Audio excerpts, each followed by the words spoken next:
Hey, Thabreakmasta here, and this is gonna be my Campione First Impressions Episode 1 review. So yeah, I honestly, I'm just gonna be real here. I wasn't really that impressed by this episode. This first episode was just, it was okay. It was okay. This is my opinion though. It was okay. You might like it more. It was really fast paced. So much information was jam packed in here. So it just, I don't know. It just felt weird watching this show, and I'm like, we don't know the characters like that. And in the episode, like, something happens. I'm like, okay, that was fast already. But yeah, so how the episode starts off, and this is what's crazy about this. It basically did an introduction for the main character. He's like, oh, I gotta go give this tablet back to this girl. And so yeah, that's what we know. He has a tablet in his hand. He's walking by. Some blonde-haired chickens are coming by and pointing a sword at him. He's like, give me the tablet. And then after that happens, there's only like within 2 minutes, a fight breaks out. A big, gigantic heretic god comes, and yeah, there's gods in this show. So it's a heretic god. It's look like a boar, and this boar is just rampaging, I guess, through things. I'm not even sure why he was exactly there, but he was walking by. And so the girl, the blonde-haired chick, her name is Erika, and Erika had to go stop it because she's a knight. And so she's trying to stop it. Didn't really work, honestly, because, you know, it's a heretic. She couldn't really stop it. I mean, she can only do so much. And so thankfully the god ended up leaving, and so then that made it to where the blonde-haired chick Erika is gonna be just following the main guy. His name is GAWD, Kusanagi, or it's called Kusanagi, and Kusanagi is supposed to get that tablet back. And so, but as all that fight was going on, Kusanagi ended up running into this glowing-looking dude. He called himself the Victorious One, and he ends up, I guess, giving back this tablet to him, and he's like, I entrust it to you. Basically, he's wondering, like, why are you trusting it to me? I have it before, it's like, mine. And like once he gets the tablet, this horse ends up appearing, a stallion, and then disappears. But yeah, that's what happens. And after the fight was over, and so then he ends up going to go meet the girl, and Erika's with him, and so they end up going over there. And the girl, it's supposed to be his, one of his grandfather's like old friends, or, you know, girlfriend. Not exactly sure what kind of relations exactly they had, but she was supposed to look old, right?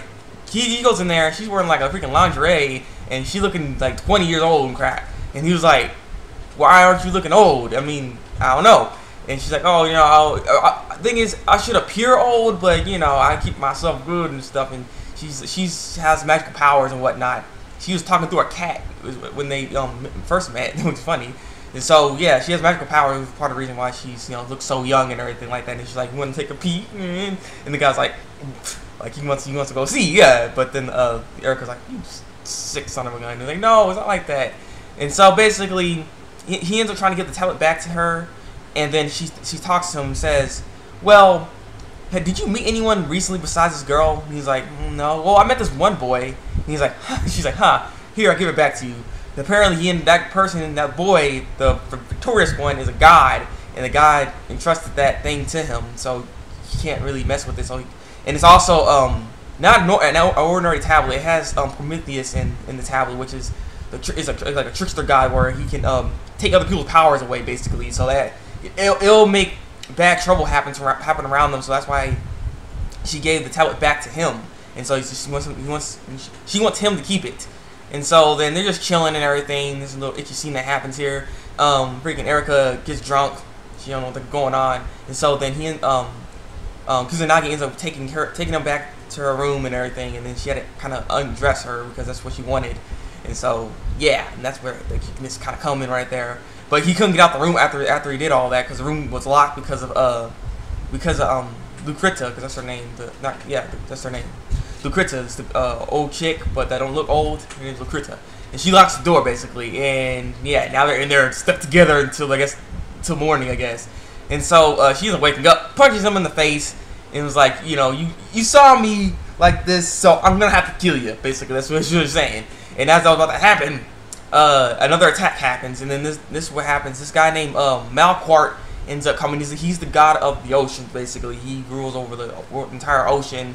And, you know, he's a very powerful god. And we end up also seeing the Victorious One, but his name is Verithagon or something like that. Verithagon. His names are really like hard to say.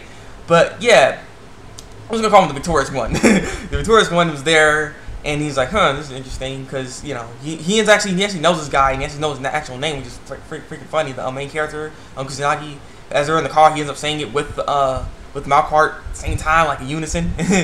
But before they were in the car, actually, freaking Erica was like trying to reason with the god and not fight with that person. But he's like, he's on my turf, I gotta take him out. So, you know, don't talk down to me. Know your place, human. And that keeps happening too. She ends up going over there, and she's a knight. She has magical powers and whatnot. She can like bring out a sword. She can bring out a shield.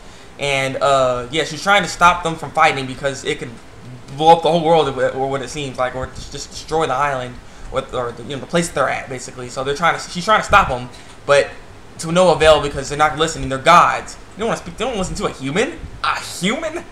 And so the victorious one's like, know your place, and freaking try to shock her. She was dodging. She was doing good, but she almost got hit. And then Kusanagi ends up coming and stopping, like, you know, getting her out the way.